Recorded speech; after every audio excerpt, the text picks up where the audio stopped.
안녕하십니까. 계속해서 대구에서 전해드리겠습니다. 이 특성화고를 다니는 학생 절반가량이 아르바이트를 하고 있는데요. 돈을 덜 받거나 다치는 경우가 적지 않다고 합니다. 그래서 학교 안에 알바 신고센터를 운영했는데 인력도 예산도 없어서 도움이 안 된다는 비판이 나오자 개선은커녕 아예 없애버리기로 해서 논란이 일고 있습니다. 윤영균 기자가 취재했습니다. 대구의 한 특성화 고등학교. 대구 청소년 노동 인권 네트워크가 이 학교를 포함해 지난해 특성화고 4곳의 고3 학생을 대상으로 설문조사를 했더니 절반가량인 52%가 아르바이트를 했습니다. 이 가운데 임금을 적게 받거나 아예 못 받은 학생이 28.7%였고 10명 중 3명이 일하다 다쳤습니다. 고용노동부는 지난 2011년부터 특성화고 6곳을 포함해 대구 8곳에 청소년 알바 신고센터를 설치했습니다. 하지만 지금까지 단 한 건의 신고도 접수되지 않았습니다. 전담 인력도 관련 예산도 없이 간판만 붙여놨기 때문입니다. 알바 신고센터요? 예, 그렇습니다. 그런 거는 제가 처음 들어보는데 결층에서 어떻게 안내받았습니까?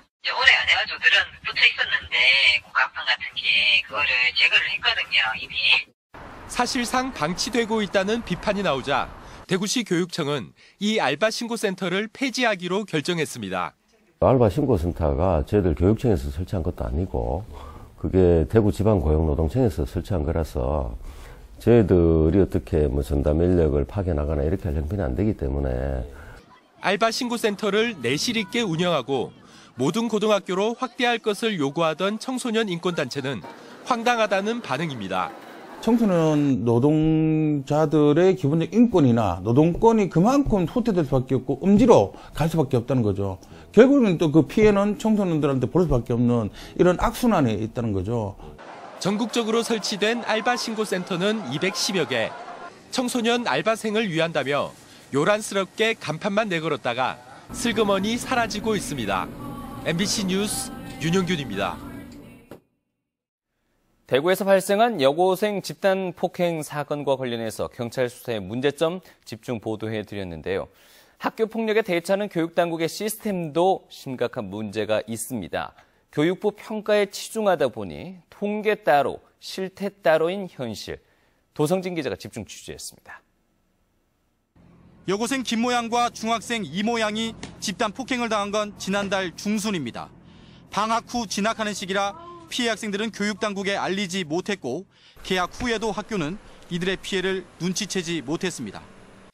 경찰서에서 아이한테 연락을 해가지고 아이가 경찰서에 갔다 와가지고 연락한 거라고요.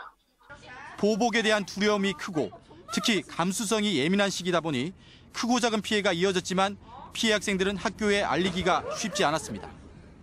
올해도 몇 번 있었고 작년에 좀 많이 때린 것 같아요. 그러니까 피해 학생들이 더 있다는 얘기네. 네.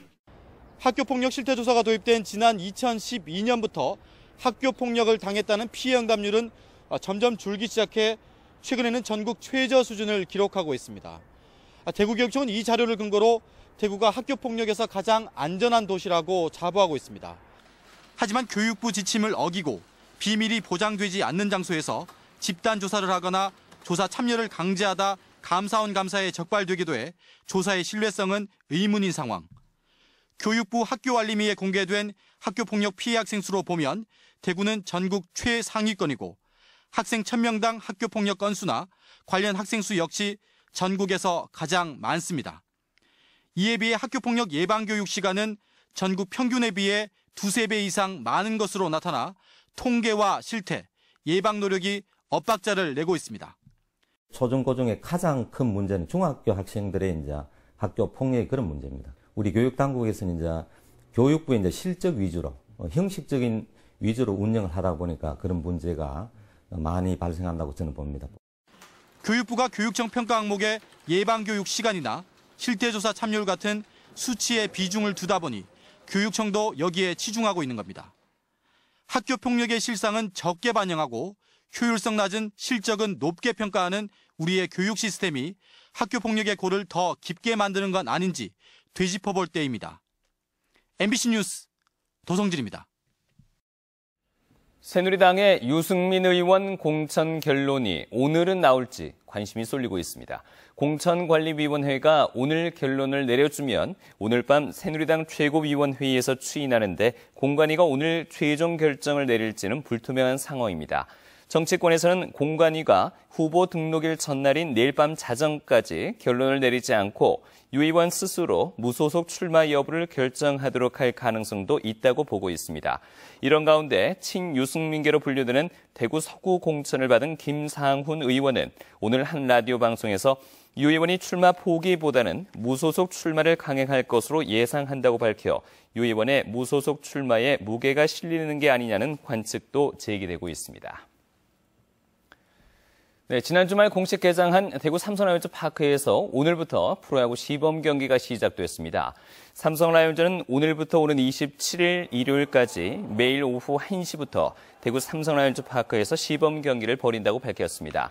삼성은 LG와 두산, SK와 차례로 2게임씩 시범 경기를 하는데 주중에는 무료 입장이 가능하며 토요일과 일요일엔 3,000원과 5,000원씩 입장료를 받는다고 밝혔습니다.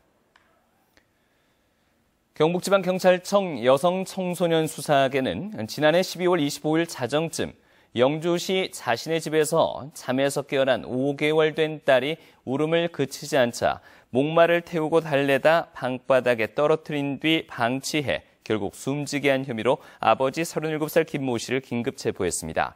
김 씨는 딸이 바닥에 떨어진 뒤 입에서 피가 나오고 이상 증세를 보였지만 방치했는데 결국 딸은 병원에서 한 달 정도 치료를 받다가 뇌 손상으로 숨졌습니다.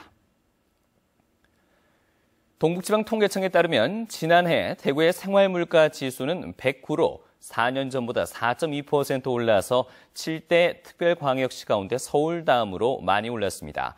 4년 전보다 포도와 참외 같은 과일 가격이 20에서 50% 정도 내리고 보육시설 이용료가 30% 이상 내렸지만 국산 담배 가격이 80% 오르고 양파 가격이 40% 이상 올랐습니다.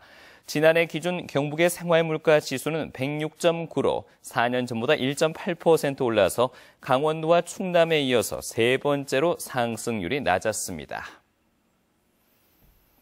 지금까지 대구에서 전해드렸습니다. 고맙습니다.